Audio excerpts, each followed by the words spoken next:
बिस्मिल्लाहिर्रहमानिर्रहीम। अस्सलाम वालेकुम नाज़रीन इकराम, मैं हूं मोहसिन शहजाद मुग़ल और आप देख रहे हैं वैली न्यूज़।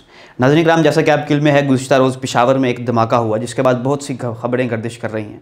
सबसे पहले तो सवाल ये उठता है कि क्या ऑस्ट्रेलिया की टीम जो 24 साल बाद पाकिस्तान आई है, क्या वो पाकिस्तान से चली जाएगी? और दूसरा ये सवाल उठता है कि इस वाक़या का ज़िम्मेदार कौन है। एक तो ज़िम्मेदार कौन है और इसके पीछे किसके हाथ हैं। तो ये सारी बातें आज आपको मैं बताने जा रहा हूँ, इसलिए आपने आज की ये वीडियो मुकम्मल देखनी है और हमारे चैनल को अभी तक आपने सब्सक्राइब नहीं किया तो लाजमी कर लें। तो नाज़रीन कराम, सबसे पहले बात करते हैं वाक़या पे। ये वाक़या पेश कहाँ पे आया? ये पेशावर का एक मशहूर बाज़ार है, कीसा खानी बाज़ार। वहाँ पर ये जुमा के रोज़ एक खुदकुश बमबार आया और उसने सबसे पहले आके फायरिंग की। ये जब रिपोर्ट किया गया तो उसमें लिखा गया कि उसने पहले फायरिंग की, 2 सिक्योरिटी गार्ड उसकी तरफ बढ़े, एक को उसने ज़ख्मी कर दिया और दूसरे को उसने मौके पर कत्ल कर दिया। फिर वो अंदर दाखिल हुआ और उसने वहाँ पर जाके धमाका कर दिया गया। और पहली इतलात के मुताबिक जो सबसे पहले खबर आई उसमें 56 लोग कत्ल हो चुके थे और 200 से ज़्यादा ज़ख्मी थे। लेकिन अब ये तादाद बढ़ती जा रही है, जो ज़ख्मी है उनकी हालत तशवीशनाक है और तादाद 56 से बढ़कर आगे चलती जा रही है। तो नाज़रीन इकराम, सबसे पहले बात यह है कि इस वाक़या का सबसे ज़्यादा फ़ायदा उठाया हमारे दुश्मन ने। दुश्मन कौन? इंडिया ने। इंडिया के आप जाके ट्विटर खोल के देखें तो सबसे पहले टॉप ट्रेंड चल रहा है पेशावर का। इंडिया इसको बड़ा बढ़ा चढ़ाकर पेश कर रहा है। इंडिया चाहता है कि ऑस्ट्रेलिया इतने सालों बाद पाकिस्तान आया है तो क्यों आया है, इसको वापस चला जाना चाहिए, इस वाक़े को हाईलाइट कर रहा है। उसकी मीडिया जितनी कवरेज देखें, मीडिया चैनल्स देखें, हर जगह पे ये खबर चल रही है, ट्विटर पे टॉप ट्रेंड है।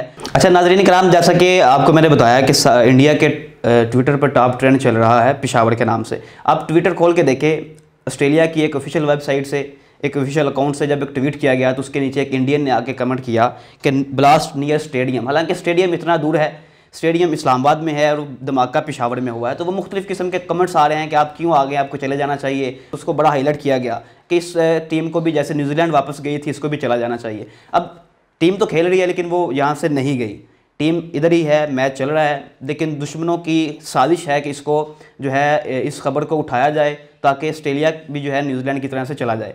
तो नाज़रीन कराम, सबसे पहले तो इसका प्राइम मिनिस्टर साहब ने इसका जो है नोटिस ले लिया है कि इसको वो पर्सनली देखेंगे, इसके पीछे कौन ज़िम्मेदार है। और दूसरी जानब वज़ीर दाखिला शेख रशीद साहब ने इस पर ट्वीट किया, उन्होंने बयान दिया कि इस वाक़या को मुल्क दुश्मन अनासर जो हैं बड़ा इस्तेमाल करेंगे हमारे ख़िलाफ़।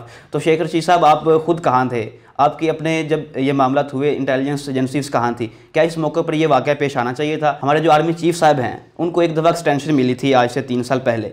एक्सटेंशन इस बिना पर मिली थी कि मुल्क के सिक्योरिटी मामला बड़े जो है वो नाजुक हालात पर हैं, इसलिए इनको एक्सटेंशन देना ज़रूरी है। लेकिन जब 3 साल पहले इनको एक्सटेंशन दी गई तब के वाक़या देखे जाएँ और अब जब उनका दूसरा टेन्योर भी मुकम्मल हो रहा है तो इस वक्त पाकिस्तान में दहशतगर्दी के वाक़यात बढ़ते चले जा रहे हैं। तो हमारे आर्मी चीफ़ साहब हैं, उनसे पूछा जाए कि आप जब 3 साल पहले आपको जिस काम के लिए एक्सटेंशन दी गई थी, अब तो उसमें मज़ीद इजाफा हो रहा है। एक तरफ तो सवालिया निशान है हमारे आर्मी चीफ़ साहब की तरफ कि वो जब एक दफ़ा जनरल राहील शरीफ ने इस पर बड़ा काम किया दहशतगर्दी पर, और आज भी उनका नाम इस चीज़ में लिया जाता है कि उन्होंने दहशतगर्दी का खात्मा किया था। लेकिन जनरल बाजवा साहब जब यहाँ से जाएंगे, जब उनका ये टेन्योर मुकम्मल हो रहा है तो ये वाक़यात मज़ीद बढ़ते चले जा रहे हैं।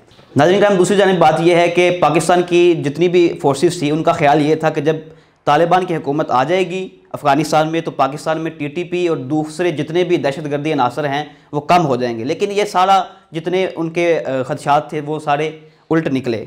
तालिबान की अफ़गानिस्तान में हुकूमत आई तब से TTP मज़ीद मजबूत हुई। और ये हम कह तो नहीं रहे कि पेशावर के वाक़या के पीछे भी TTP का हाथ है, लेकिन ये हो भी सकता है क्योंकि नारकली का वाक़या हुआ, उससे पहले इस्लामाबाद में, बलूचिस्तान में आप देख लें ब्लास्ट, और ये दहशतगर्दी के वाक़यात बढ़ते चले जा रहे हैं। तो इसके पीछे तालिबान का हाथ भी हो सकता है, तरीके तालिबान पाकिस्तान का। तो इन सारे मामलों में अब बात यह है कि पाकिस्तान की फोर्सेस पर, इंटेलिजेंस एजेंसीज पर यह सवालिया निशान है कि उनकी कारकर्दगी कहाँ पे खड़ी है। और इस मौका पर यह ब्लास्ट हुआ जहाँ पर पाकिस्तान में ऑस्ट्रेलिया की टीम 24 साल बाद आई थी, तब ये काम हुआ। तो ये नहीं होना चाहिए था। जहाँ तक बात है ऑस्ट्रेलिया की टीम की, तो ऑस्ट्रेलिया की टीम इस वक्त तो यहाँ पर ही है, ये खुशाइंद है। तो इसी के साथ याद दीजिए, इंशाल्लाह फिर मुलाकात होगी। वैल्यू न्यूज़ की वीडियोस देखने के लिए हमारा YouTube चैनल सब्सक्राइब कीजिए, साथ ही साथ बेल के आइकन पर भी क्लिक कीजिए ताकि आप हमारी आने वाली तमाम मालूमाती वीडियो से बाखबर रह सकें।